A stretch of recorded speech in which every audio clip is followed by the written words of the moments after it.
Hello, everybody. Welcome to another episode of Philosophical Friday. These are your hosts, Peter Birmingham, and yours truly, Duncan Palamourdas. Peter, how are you today? I'm very well, Duncan. Thank you very much.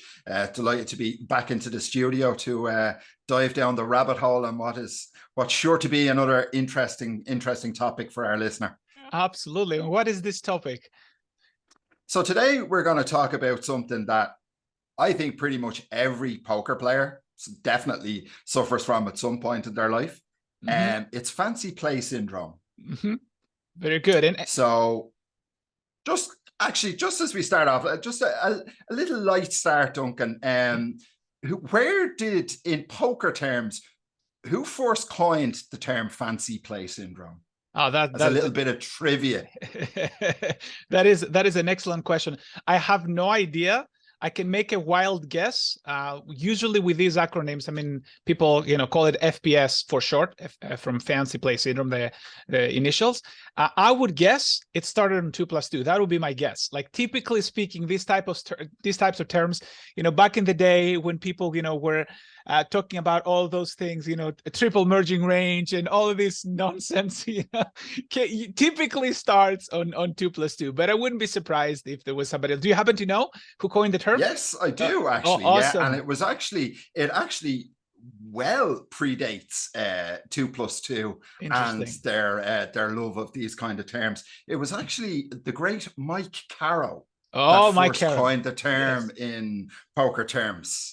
So there we go. A little bit of useless trivia there for our listener with regard to today's topic.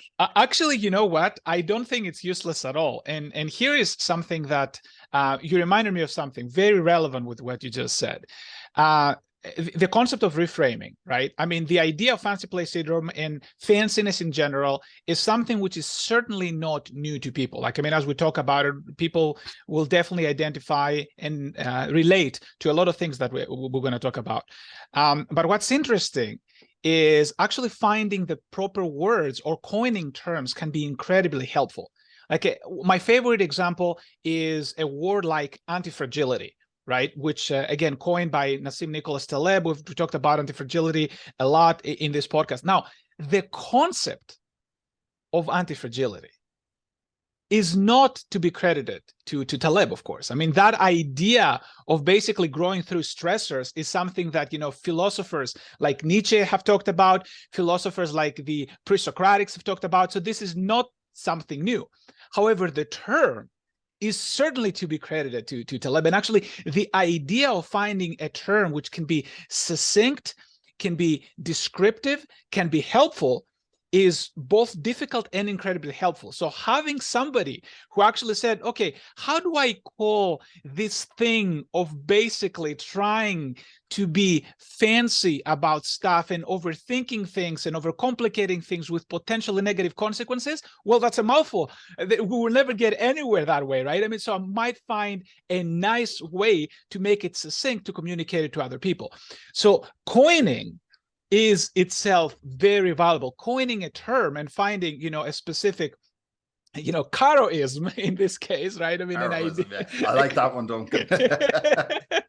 Finding, like, I think it's incredibly helpful, and it's and just to be fair to Taleb and not take anything away from him, he himself says the best way to sell books, and he's joking, of course, that's a joke. The best way to sell books is to find a very old idea, right? Reframe it, and then go ahead and put it in a different package and sell it. And he is the master of doing that, like finding simple terms, like, the black swan, again, these are things that exist out there. We knew about them, but we didn't have a succinct and descriptive term for them, and yours truly likes to do that a lot with the idea of meta-humility, for example, right? I mean, again, it's not like people don't know about these things. It's just you find a proper way to frame them. So thank you very much for actually bringing this up, because it's an idea that ties to the philosophical context, the reframing, the simple coinage. I wouldn't call it useless at all. As a matter of fact, it's incredibly useful.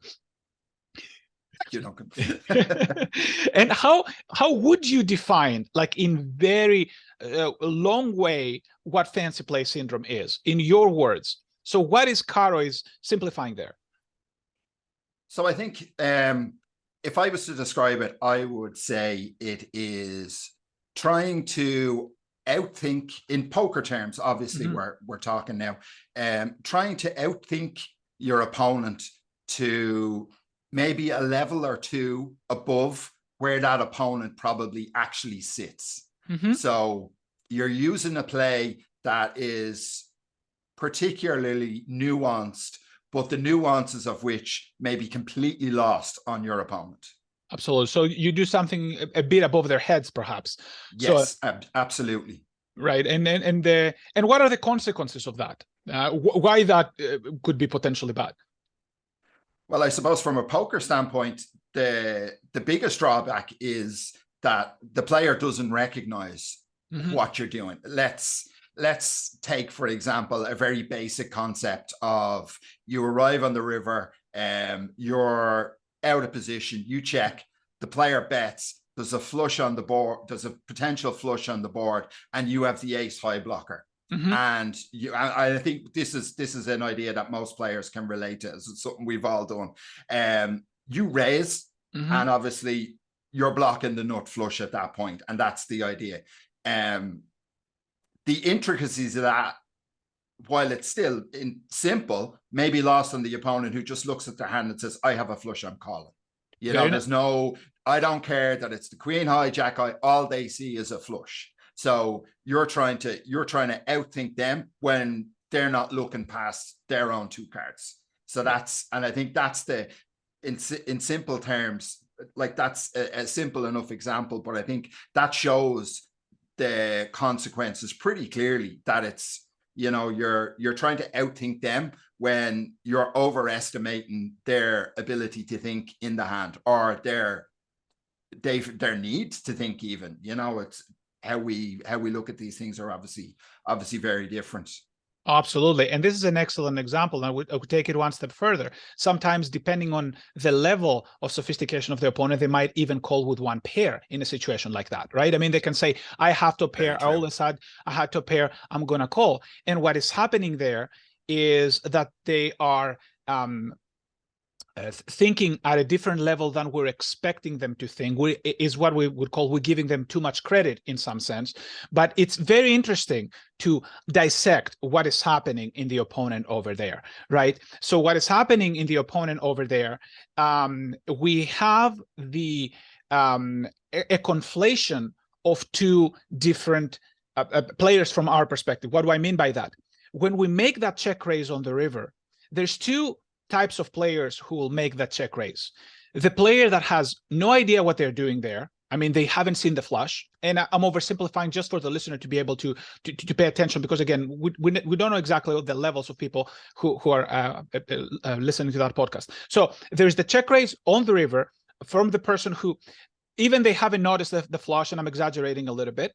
And then there is the sophisticated player who not only they have noticed the flush, they've noticed they have the ace high blocker on their hand, so they're saying, "Oh, this is a very credible, credible spot to bluff because I represent a lot of value there." But the issue is that these two players act exactly the same way. So the person who has no idea what they're doing and the person who knows exactly what they're doing, they look alike. So from the perspective of the defender, in this case, the recreational player completely misses this second sophisticated player. So it's like, you know what? I mean, I have to pair there. My opponent obviously is bluffing. I mean, they don't know what they're doing. So I'm going to call. And I mean, obviously, a lot of people have talked about that idea, the idea of the leveling. But speaking of coining terms, I've coined the term of that, and I call it the leveling spiral.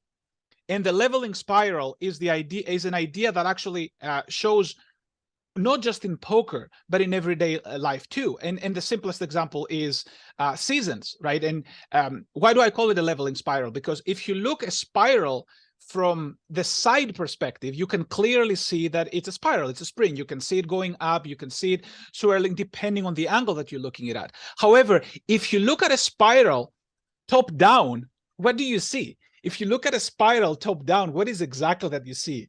You basically see a circle. Yeah. Right. And it's just getting smaller as it goes down.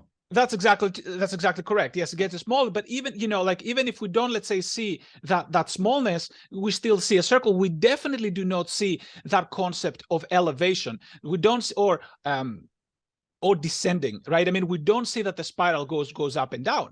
So we may think that, you know, spring of 2023 is the same as spring of 1982, because again, that's the same spring on the spiral. They both are on the location of where the spring is. And so the idea that there is progress, but, you know, things seem like they're the same, again, like the motion of the seasons.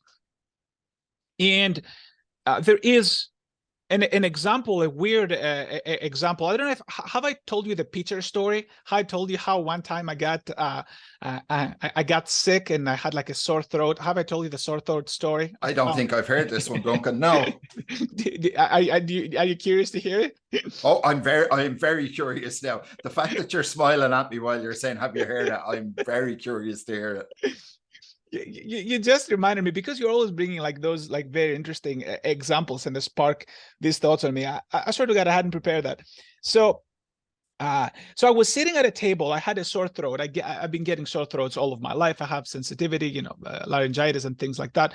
But that's beyond the point. So I was sitting there, and there is a giant pitcher in the middle. Like we are at a family dinner, a lot of friends, a lot of family. So we're having this dinner. It's awesome. If it's just the annoying sort of on my end, but I'm having a great time otherwise. So there's this giant pitcher in the middle of the table, full of water and full of ice cubes. You know, my nightmare. Like as you can imagine, those ice cubes feel like spikes to me, right? I mean, it's like you might as well throw nails in there, right? Because like my throat is hurting. So what I'm doing is, I reach towards the middle of this very long table, and I'm struggling. I'm really struggling. I'm grabbing the pitcher. I'm bending over. It's like really awkward. And I'm struggling to just pour some water. Like there's all of these ice cubes there. You know, I'm struggling mostly because of the ice cubes, trying to pour some water. So naturally, the friend next to me, who knows nothing about my sore throat, what do? She grabs the pitcher, and because she's a very nice person, she helps me with it. She tilts it over. Completely misunderstanding what you were trying to achieve and just thought you were struggling. That's exactly right. That is exactly correct. So this is a perfect example of the leveling spiral, right? So the person who's having trouble and the person who also is trying to do it in a sophisticated way, from the outsider's perspective, they look exactly the same, right? The toddler who's not strong enough to touch the fire performs at the same level as the adult who is smart enough to know to not touch the fire because they're going to get burned. And somewhere in between, there's a curious kid, not a toddler anymore, who can actually touch the stove and get burned. So we come in circles in life, in a lot of things, but they're not really circles. They're elevated circles. In other words, we sort of like come back to where we started from, but with a lot of knowledge. There is actually, again, the examples of this are endless, and please stop me because I will never stop talking about that. When it comes to martial arts, people, you know, they start with like the white belt in karate, for example. I mean, in jiu-jitsu, maybe a little bit different, but, you know, and then eventually they make it to the black belt. And you know what belt comes after the black belt? In some the red belt. Well, I don't know about the red belt. You may be correct in some of the, but it doesn't jiu-jitsu. That's the only reason I know. I don't know about other disciplines, but I do know there is a red belt in jiu-jitsu, but that's it. And it very well may be the case, but in some disciplines, the masters, they go back to the white belt. You know, they sort of like, they go back to the belt they started from, and it has both a metaphorical meaning. Like there's a certain amount of humility in there, and I would argue meta humility, not simple humility, because they're very well aware of what they're capable of. But also sort of like, we run a full circle, but it's not the same white belt again. It's sort of like I'm going back to the basics. I understand the basics, and I know I'm throwing all the noise away. I'm still doing like the first moves, but now I'm looking at them from a different perspective. So there is a lot of this, what goes around comes around, and I think I'm going to stop there, because otherwise I will never. I love when I get you. I love when I get you on these tangents, Duncan, and you go into your depths of wisdom. And I don't know about that. It's just I have to, to say it. But so living that, deep dark forest that is the spiral, what are some other examples that people may be familiar with, where they're doing fancy things in an attempt, obviously, to make profitable moves, but basically because they're not reading the room, so to speak? I think from poker play, like, again, keeping it to from a poker perspective, I think one of the most common times that people fall into the idea of fancy play syndrome is when they're moving up levels. Mm-hmm. So this idea, let's take, for example, you're moving from 200 NL up to 500 NL. Obviously, there is going to be an increase in the level of your competition. But instead of initially sticking to what got you there and sort of trying to find a baseline to work off, people automatically assume that, okay, I'm playing a different level of opponent now, I need to play differently. And they start adding in these complex moves that they probably haven't thought an awful lot about. It's probably not even something that they've strategized off the table, and they start putting them into play, and they don't, and invariably a lot of the time they don't work. And that's not necessarily because the competition, because the move was too nuanced, but it just may have been just far too fancy for anyone to comprehend. It goes beyond the realms of ridiculous sometimes. But I do think that I do think that's probably a situation where most players would feel that they've been sort of fallen victim to this particular syndrome. And look, I have too. I have sat in coaching sessions with Brad, and it's like, what were you doing there? And it was, I just had fancy play syndrome there. There's no point in sugarcoating it. I was trying something fancy and it didn't work. And he said, you just got what you deserved. You got stacked. And like, let's not try that one again. We move on. But I think recognizing that you're doing it is probably half the battle. And like, that's a different conversation. But I do think moving up stakes is definitely the time we are most susceptible, because it's the time when we sort of have that, there's a psychological shift in that the stakes are now higher. And I think that's something we all, humans in general suffer for, that the higher we move in stakes and levels and work, it doesn't matter. This is where you could generalize. And we feel that we need to add in a layer of complexity that may not be necessary. And that's fancy play syndrome for poker players. And then, the KISS principle for for other areas of life, and for people who don't know what the KISS principle is, it is keep it simple, stupid. That's exactly right. Yes, no, absolutely correct. And that can be a good heuristic.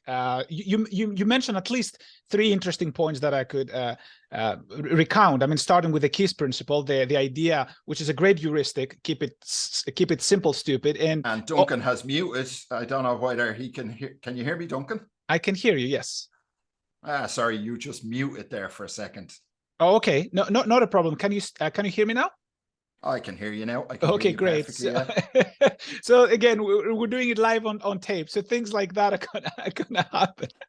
So as I was saying, you mentioned three things at least that I can recount, right? The idea, two heuristics, and one very important example of fanciness. So the two heuristics that we're hopefully going to get back to them later is it's a good idea to keep it as simple as possible. Sometimes I call it the Einstein principle. Keep it as simple as possible, but not simpler than that, right? No, I mean, not simpler than that, yeah. Not simpler than that, right? I mean, we still want to capture all of the complexity, but none of the noise, right? I mean, we want to capture all the signal, but none of the noise.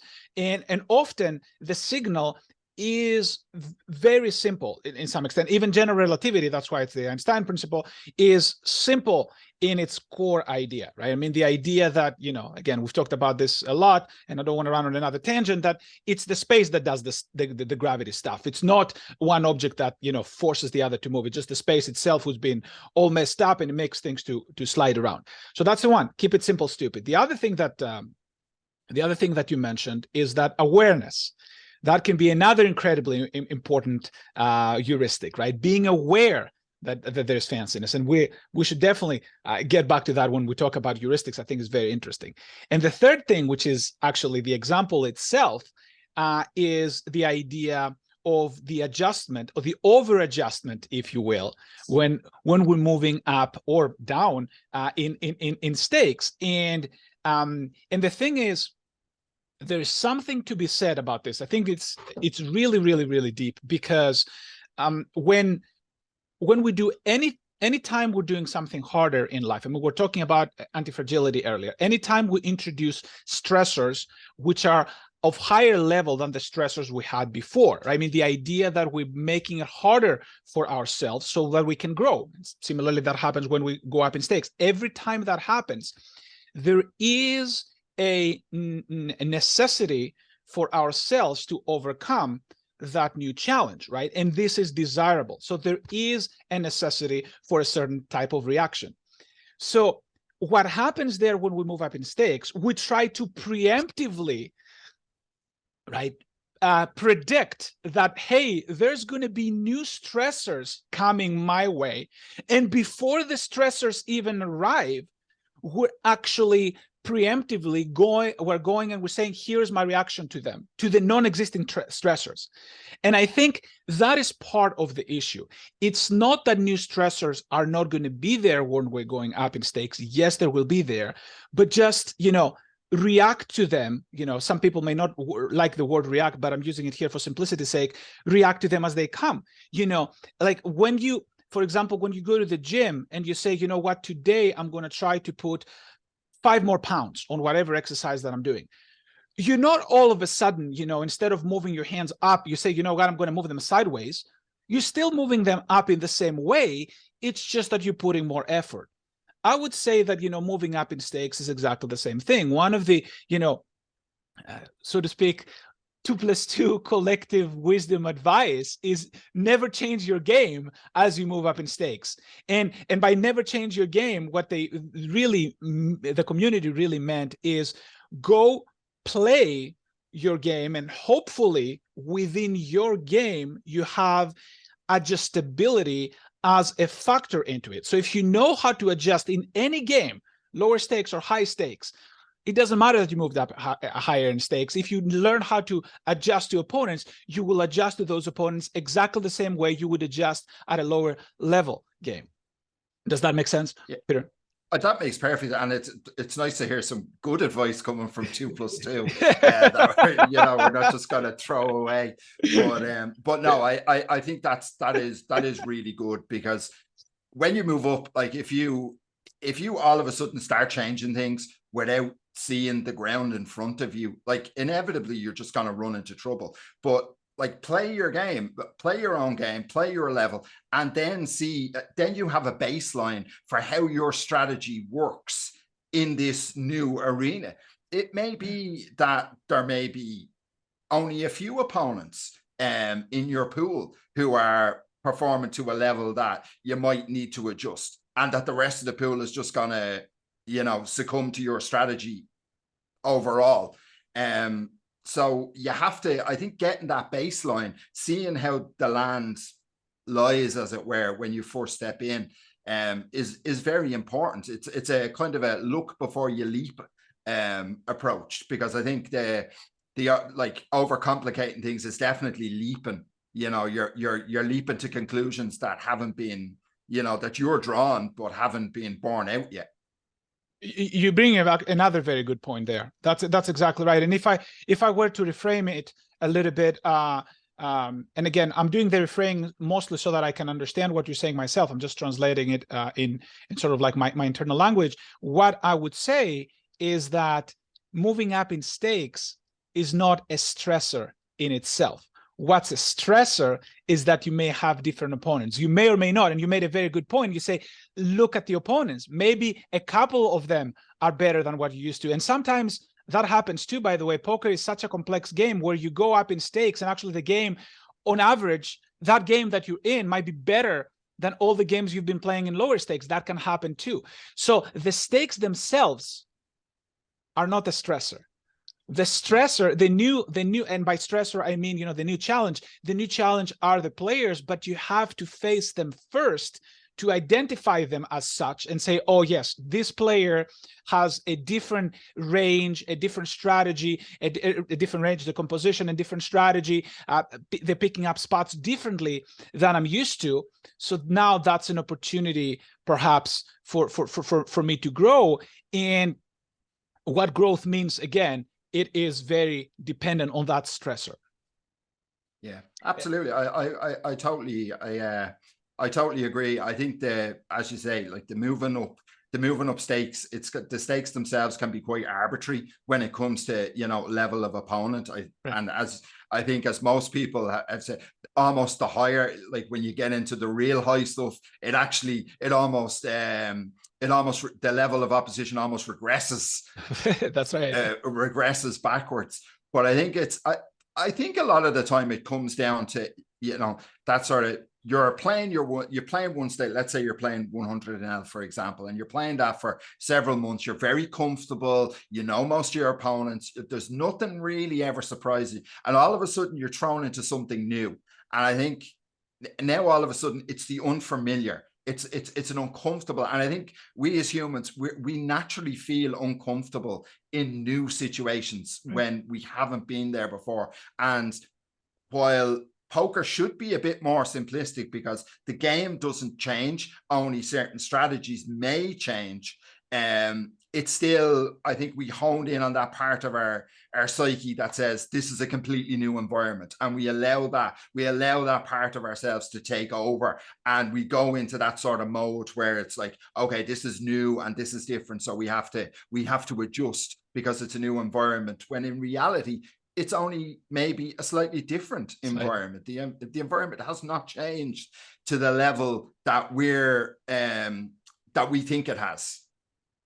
That's very good. And as a result, maybe we don't need to over adjust, right? I mean, maybe we need to use our skills as an anchor, our previous skills as an anchor, our previous reactions to previous stressors as an anchor, the way we've been lifting the weights up to this point as an actor, as an anchor, and go from there and try to adjust from there, instead of basically throwing all of this out of the window and do something that we've never tried before, right? So, and it's funny that you mentioned that, because this is also like when I'm teaching math, that's one of the advice, if you will. I mean, I hate the word advice, but for lack of a better term, that's something I'm because again, who am I to give advice to anybody, right? It's sort of like, you know, a thing to ponder about, but let's call it advice because that's how people understand it. But the idea is that when you like facing a problem or a test, the last thing you want to do on a test is be creative, right? There are times and places where it's okay to be creative, and we can talk about, you know, pros and cons of tests and on a completely different podcast. But if the task at hand is, you know, you have to give an answer, it's not the time to be creative. Lab is the time to be creative, try different things. At the poker table, you want to do the things that you've tested, you want to do the things that you've seen before. And similarly, you're working on a problem, you want to try the methods that you've seen before. Getting creative will throw you on a completely different tangent that it hasn't been tested yet. And again, there's time and place, but not when you are in the heat of the moment.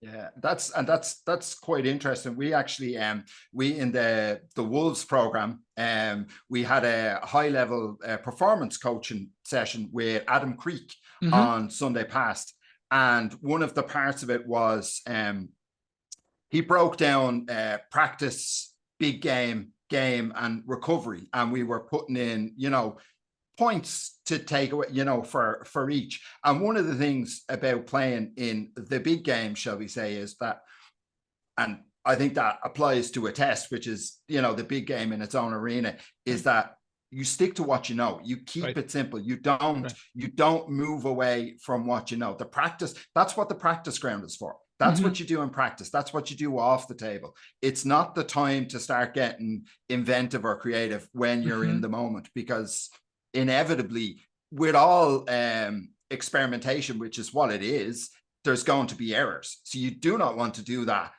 when there's most on the line, be it money in a card game, be it marks on a test. That is not the time to be, you know, straying from your norm. Absolutely. And again, I mean, there might be a time and place to do that, and we can maybe talk a little bit about that later. Very good example. So, I mean, we covered some of situations where people may have been familiar with in poker settings, like things that people can be fancy either with realizing it or without realizing it, but certainly after the fact they can see that, or maybe they can't. What are some examples where people may not be so familiar with of fancy playing syndrome? Within the poker realm, or within the poker realm? Yes, I mean we'll talk about the non-poker realm. Don't you worry. just making sure we were still on the we were still on the poker side of things. I think absolutely. I think one thing that actually comes to mind, and this is something I have quite strong opinions about actually, is in the studying phase, the training phase, you know, people come in, there is, as we both know, there's a mountain of information out there and different training sites, Upswing, like Brad has, obviously Chasing Poker Greatness, there's a lot of great content there, plug for the site, you know, Run It Once, all these different areas, poker coaching that you can go to. I think people can tend to overcomplicate things at the start by delving into far too many of these different courses.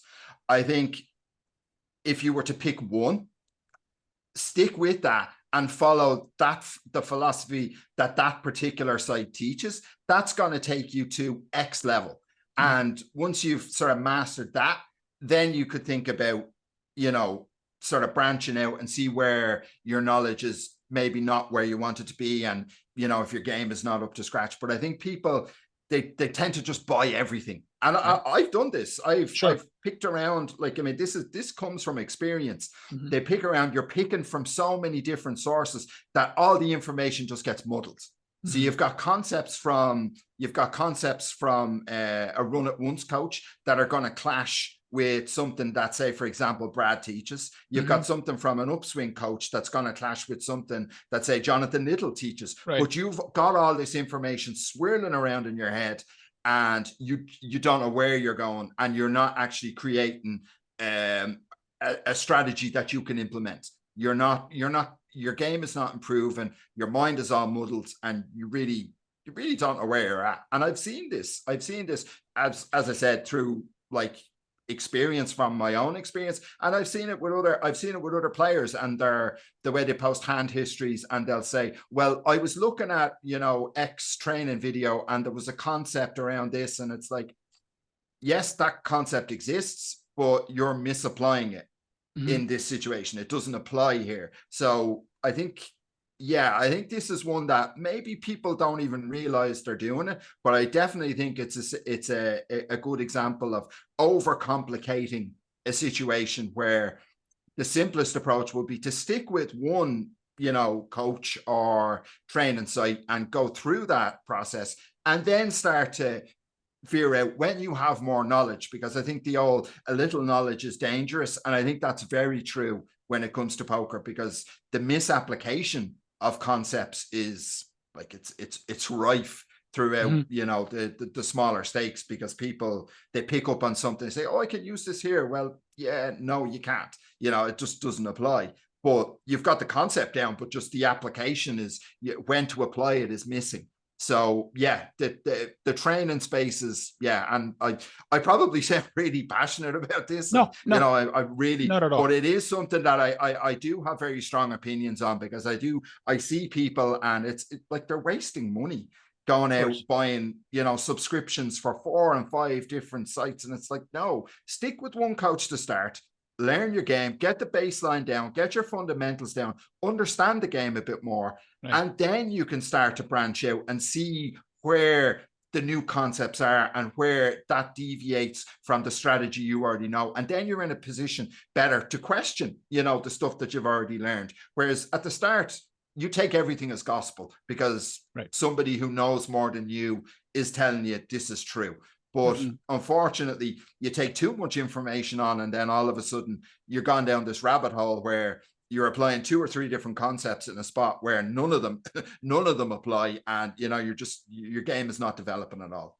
That is very excellently put. And let me just, before I forget, let me just say that there's nothing wrong with strong opinions, right? If you have the data and the elegance of presenting those ideas, and the reason why you're making those opinions. And this is incidentally the difference between confidence and sometimes borderline arrogance. I'm not saying you are in that situation, but I'm saying it's okay to be incredibly confident. And even I would argue you're not at all. You're not coming off as arrogant at all in this example. But I'm saying it's okay even to be arrogant in those situations if it's something that you've spent a lot of time in doing and thinking about, and you clearly have, which is why I like to distinguish between that type of, you know, confidence, sometimes overconfidence, even arrogance. It's okay, all of that, to separate it from meta humility, which is the type of thing that we know is completely different. And if we actually become meta arrogant, we can kill ourselves essentially. Like we get so close to the sun, it becomes too dangerous. But you mentioned, at least I heard, 2 very interesting and important things there. One of them is the idea that we can basically find fanciness in things that they're not necessarily poker hands. So you're talking about a meta poker idea, the idea of training. Absolutely. Right. So, and we will get to that. I mean, as we can see, fancy play syndrome is just a specific area of life. You can just call it fancy syndrome in general. It doesn't have to be about poker. It can be about anything, right? The other thing that you mentioned, to your specific example, which I think is brilliant, is the idea of more can be less. Right? I mean, when you actually go to several different places and you try to extract all the information all at once, that can be detrimental to your game, which is incidentally why I'm such a big advocate of the fundamentals, to the point that I've gotten a lot of hit about it, right? I mean, people are reading the book and they're telling me, well, Duncan, I mean, you're talking about some very simple ideas. Well, the reason is what I'm trying to do is I'm trying to extract out of all of these different philosophies and approaches, right? I mean, you will see people who, for example, they have a different type of strategy. You'll see a strategy which may be a little bit rich in check raises on the river, or you can find a strategy which like very big in defending against 3 bets, blinds versus button or something like that. And all of that we can talk about. There's might be another strategy which errs on the side of, fold a little bit more, or overfolding, overcalling, whatever it may be, even specific opponents. The fact of the matter is that all of these different strategies have something in common. And those things, like I can give you an example. I've never seen any training website which doesn't advocate in one way or another aggression. The extent of the aggression might be different. The nuances of the aggression might be different. But if we don't understand that poker is all about aggression, I mean, we don't understand necessarily a fundamental concept of that game, right? I mean, and I don't like, I'm yet to see a strategy who doesn't advocate c-betting, again, to more or less extent. Right? I mean, there's going to be situations where people will say, well, I'm betting like 100% of my range here, 80% of my range. Other people will say, you know what, a solver suggests, bet like maybe like a 60% of your range. And they may go with that. And it's perfectly fine to go with the approach. But I've never seen a strategy that says, you know what, on average, you should be betting the flop like, let's say 30% or less. That just simply doesn't happen in a vacuum, I mean. So there are things to extract, I would say. And I think those fundamentals are very, very important to find them at some point or another. However, Peter, you're actually going, I would argue, above that, because being able to find the fundamentals is difficult. It's like, it's like Socrates, like he's going around his entire life talking to people, thinking from first principles, only to come to the conclusion that he knows nothing about anything because how complicated life is, right? But to reach to that conclusion, he had to talk to everybody. So the reason why I'm saying what you're suggesting is in some sense superior, at least at the beginning, at the introductory levels, is because you're essentially suggesting, at least that's how I'm interpreting it, and obviously correct me if I'm wrong, again, I'm doing the reframing, is you're suggesting when you have all of these options in front of you, instead of just getting all of them at once, focus, find something. More can be less. Be on a specific track. It doesn't have to be the best track. Concentrate on something, use it as an anchor to develop yourself, and from there you can expand. And I would argue that step of focusing on being specific about something is superior to anything else at the very first stages, because that gives you the opportunity to essentially get off the couch and get out there, right? So it's the thing of like, it doesn't matter how you make it to the gym, just make it to the gym. Doesn't matter which exercises you make, honestly, like just pick up the weight as long as it's safe. So in that case, as long as that you're not dealing with a scammer, as long as you can afford it, like very simple principles that have nothing to do with poker, just buy sort of wisely. It doesn't matter which training side you choose, I would argue. Like I would take it that far.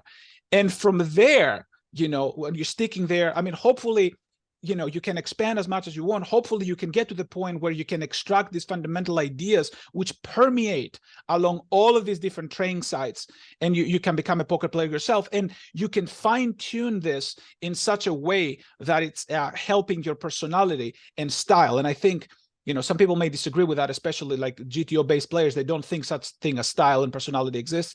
As somebody who plays a lot live, I tend to disagree, and this is a completely different situation, but you don't have to disagree with that. If you like the GTO, if you like that strategy, if it makes sense to you, just fine tuning it so that it makes sense to you.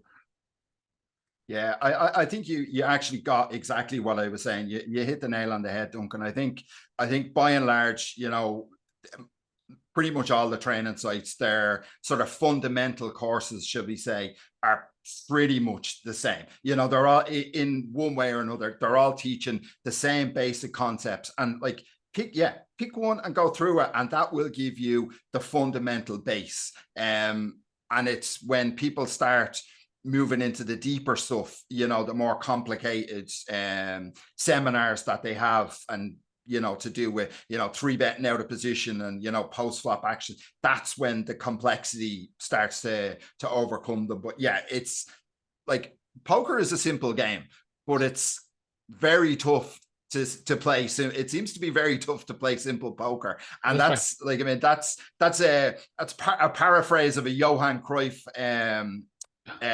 quote, which was that playing football is very simple, okay, right, but playing simple football is the hardest thing to find. It really is. But it all comes back to fundamentals. Like, right. I mean, go out and survey, 250 poker players out there, and ask them to fully describe pot odds to you, what they are and what it means. And I think we would probably, and not necessarily professionals, but like, serious, recreationals. I think we might be surprised by the amount of people who don't fully understand, right, that very simple model of the game, which is, sort of key to everything.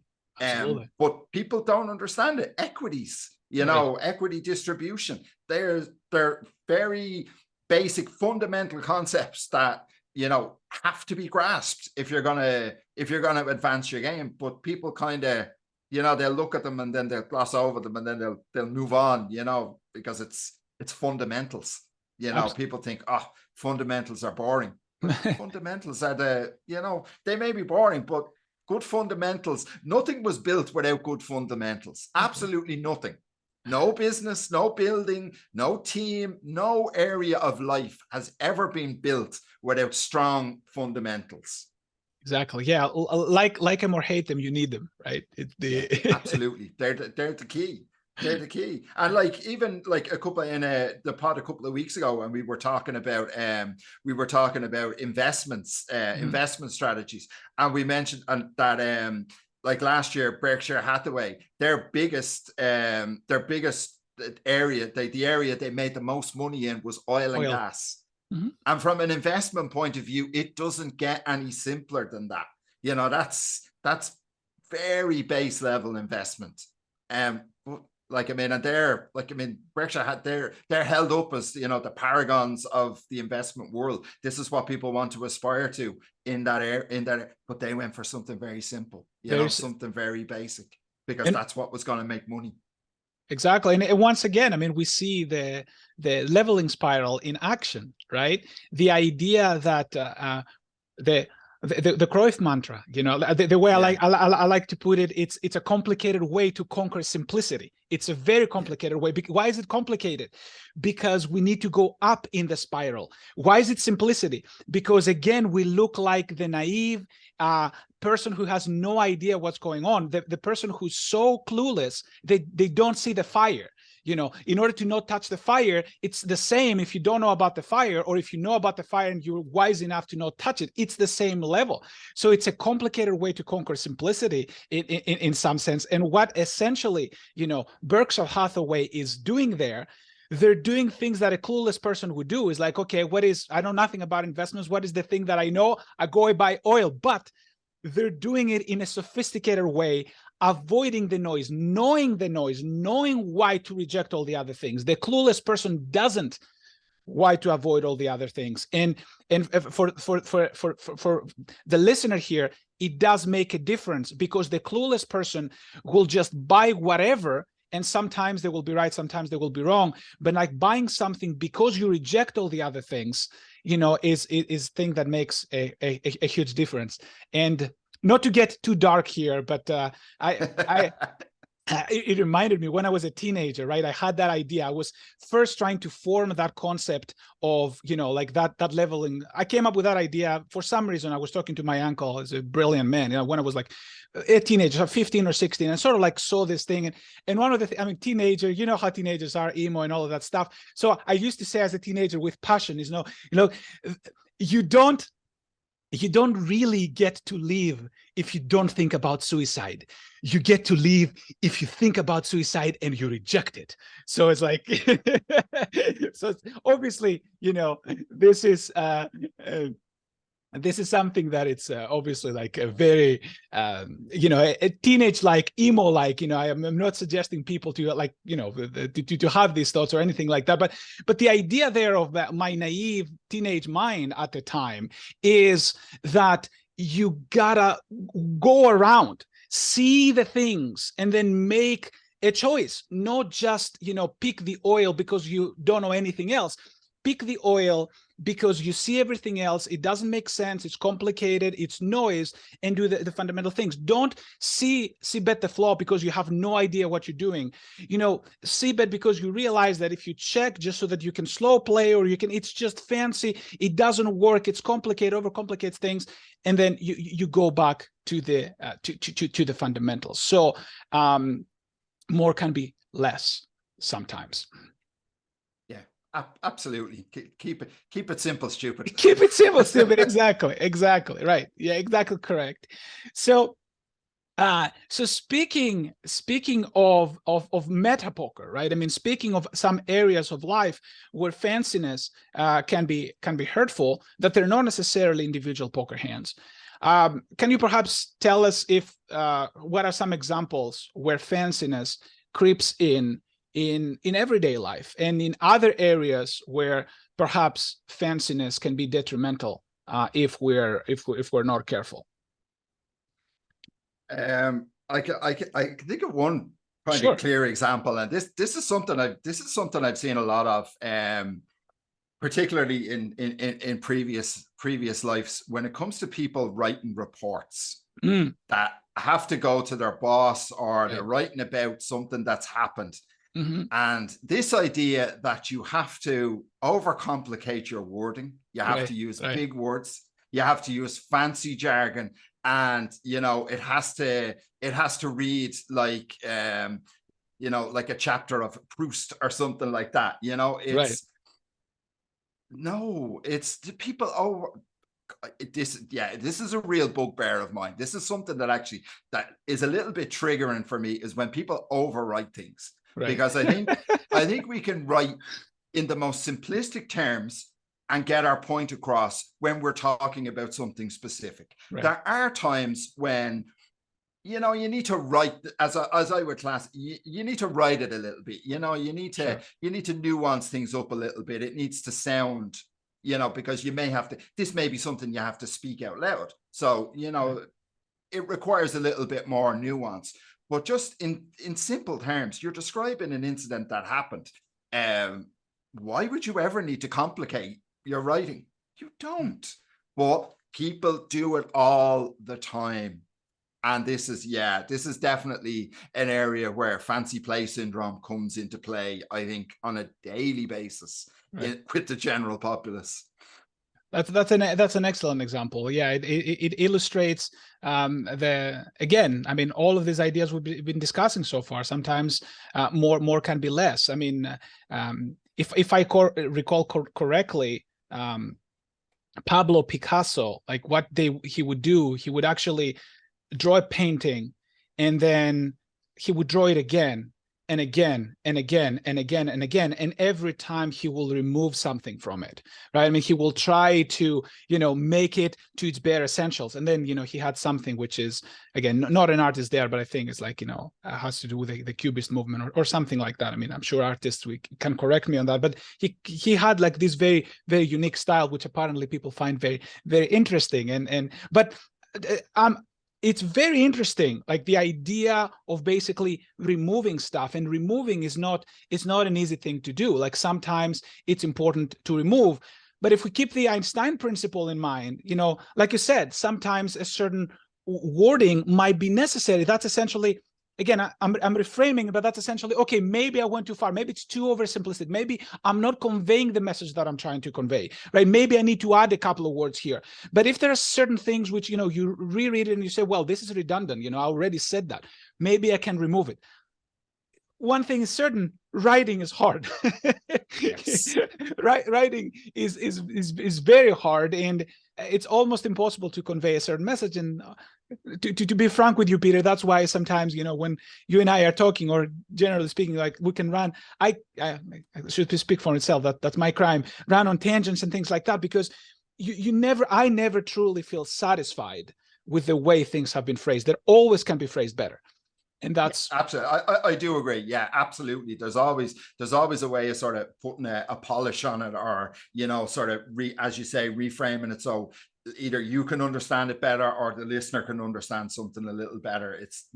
I do agree with you there. And it's, to be fair, like when I talk about that, it's always when it's just done for the sake of it, and not, it's when it's needlessly done. And I think that's an important distinction to make about what I was saying. I'm not talking about, people who write, sort of opinion pieces in newspapers, and they write it beautifully and it comes across fantastically. That's not what I'm talking when they could probably write it quite simply, but they're putting it a little bit more eloquently. I'm talking about when there is just no need, when the simplistic way of writing something would come into, or even the simplest way of saying something. Like people can try and use big words in conversations as well. But again, there's no need, because, maybe they're talking to a friend in work, or, just somebody they met on this, you don't necessarily have to be trying to elevate the level of discussion by using big words. But yeah, so just important to make that distinction, so people don't think, I'm hammering down on writers who spend hours poring over pieces to make them sound a certain way. I'm absolutely not.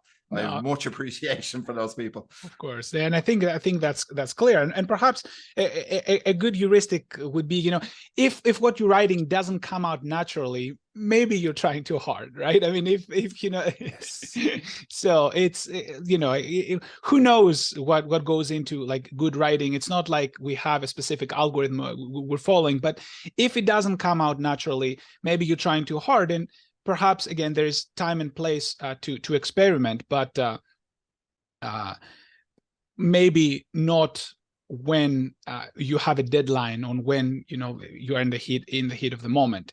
And which brings us to basically, you know, the final points, the heuristics, right? I mean, that reminds me that type of awareness of being in the right place at the right time reminds me of one of the heuristics we discussed today. I mean, the idea of awareness, like, you know, be aware you're being fancy of something, be aware of the surroundings of what is happening around you.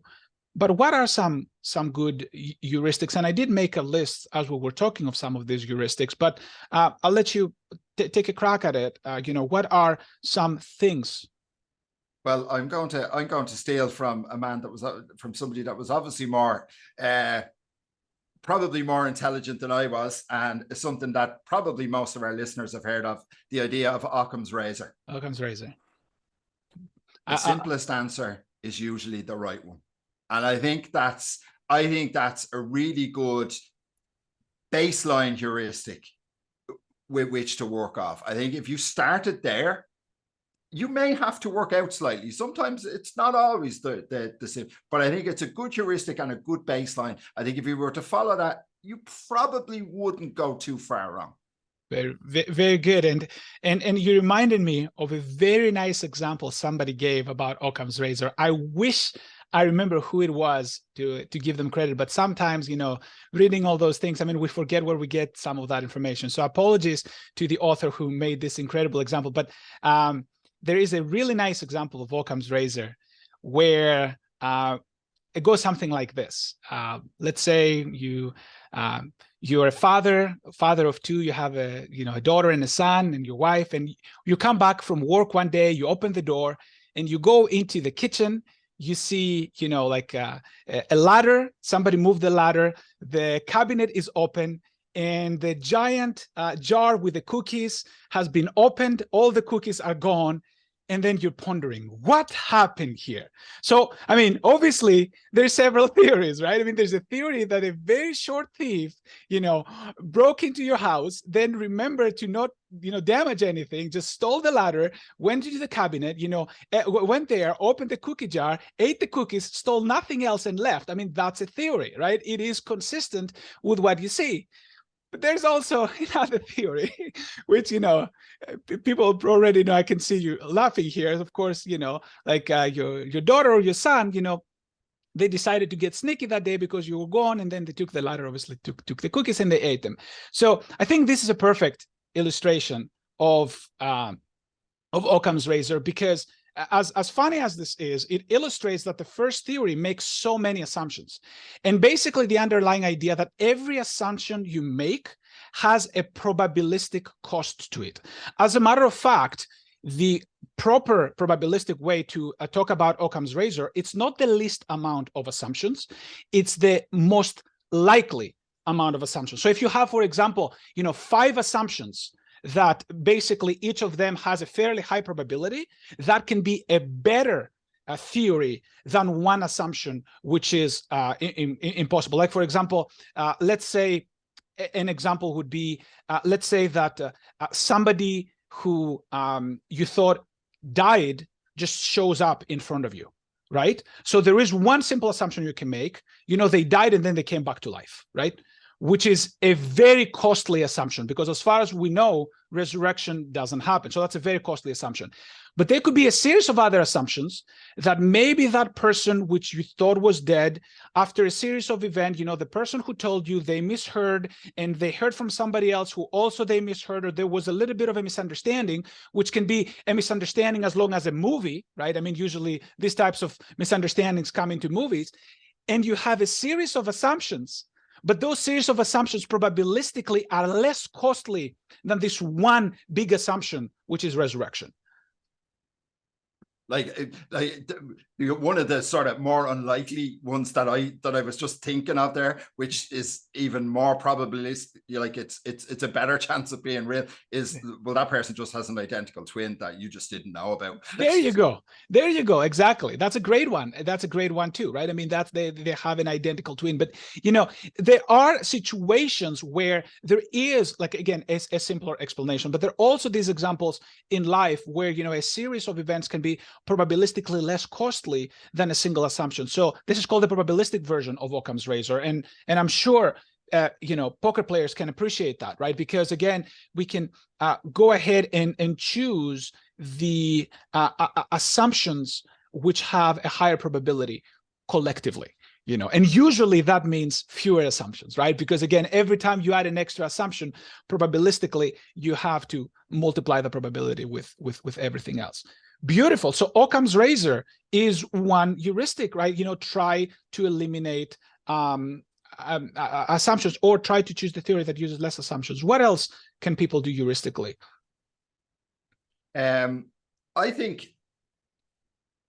I was thinking, and I suppose it's not really a heuristic, but I think if you're looking at a situation, because one thing that I was thinking of while we were thinking about this, and one of the biggest things that people do with in general with this idea of fancy play syndrome, is the idea of conspiracy theories. Mm-hmm. And conspiracy theories are probably one of the biggest examples of, you know, right, adding layers of complexity. Right. And I think if you're viewing something through the lens of a conspiracy theory like that, with all these sort of levels, multiple assumptions and levels of complexity, again, this kind of brings it. This is kind of probably more a follow on from the previous point rather than, you know, sort of an extra. But if you have to think that hard about something and why it happened, that's probably less likely to be the reality.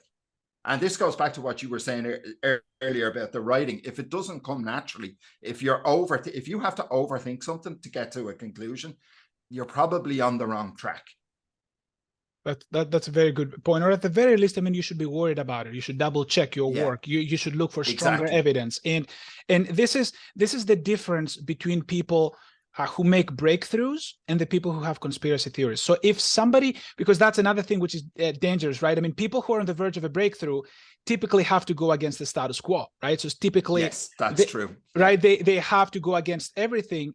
But the difference between people who are sort of like degrading into conspiracy theories versus people who are on the verge of a breakthrough is that those people who have a breakthrough, they realize that they have a mountain of challenges ahead of them. They have a mountain of opposition, and they're trying basically to overcome that opposition for themselves first and for everybody else later, right? That's the difference. So they understand that they have a mountain of work to overcome. Right? I mean, when Einstein said, you know what, maybe it's not, you know, the Earth that is pulling us in, maybe it's the space that the Earth has distorted that make us all slide into.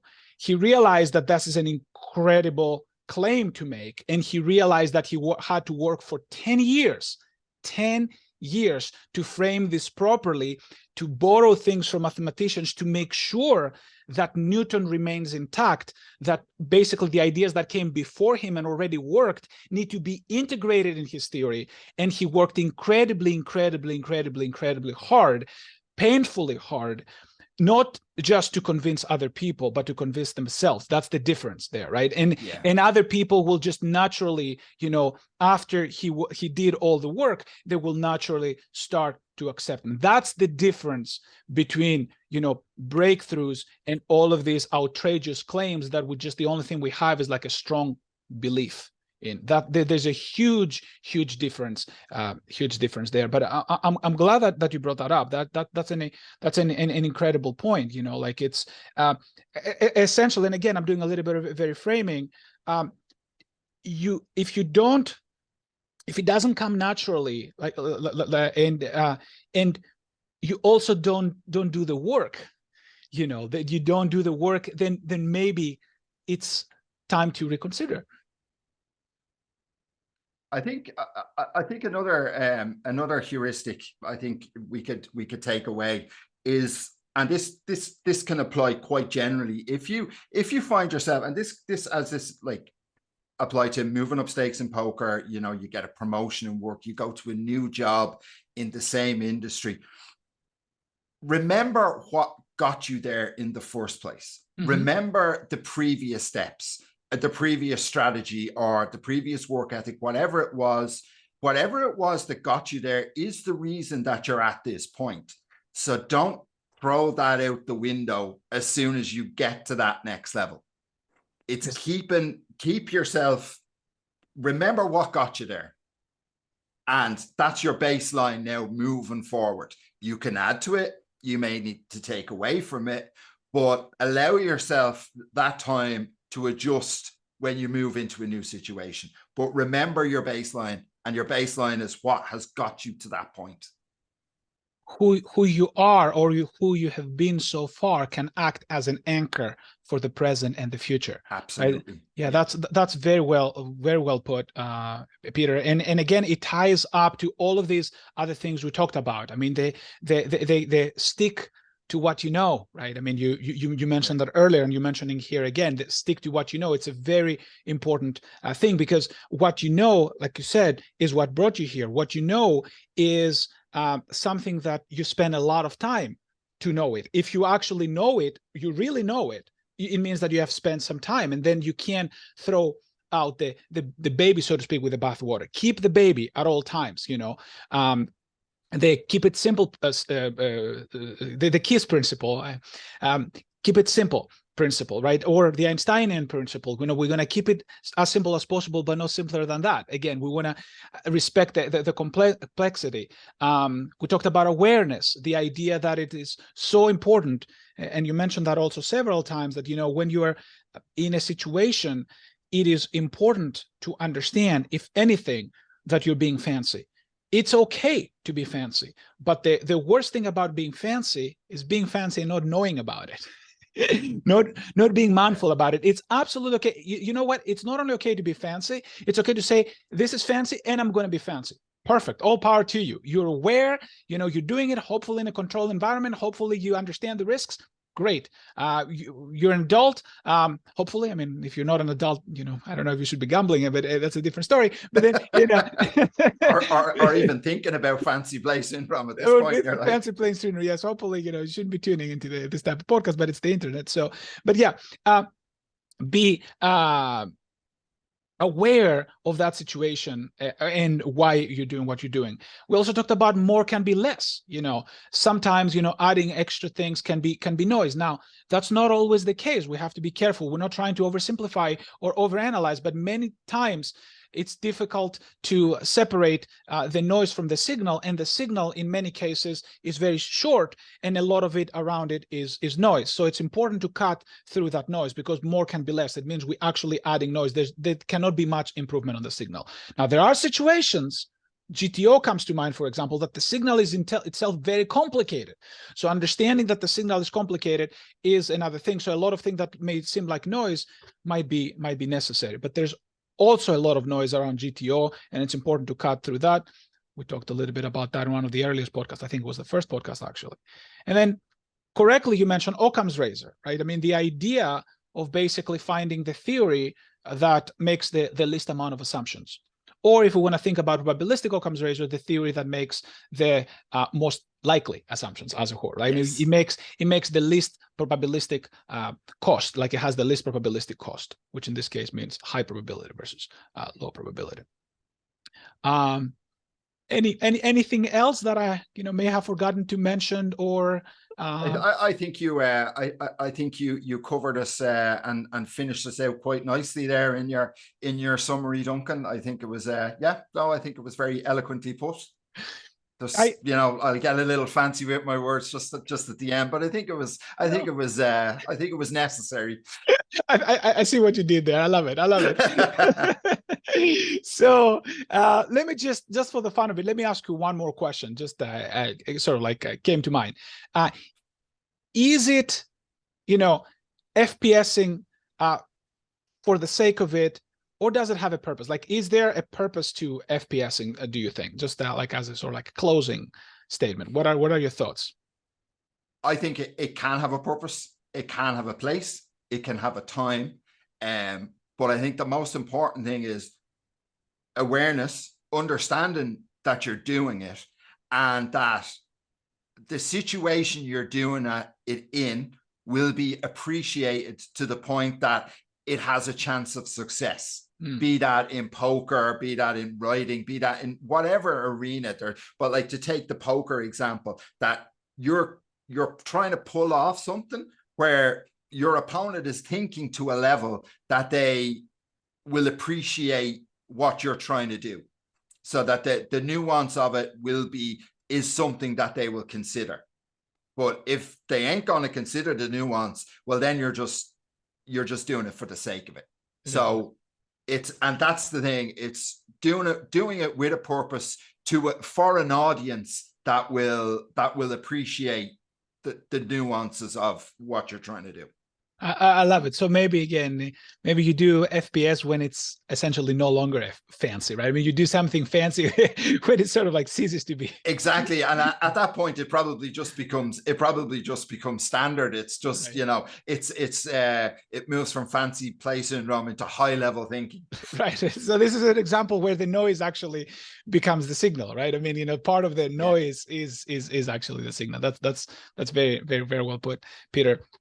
So excellent. And so where can people, to keep it simple, you know, where can people find us, you know, without all the fanciness? Like, what are the easy places that they can find us? 2 simple places to find me, Duncan. Greatness Village.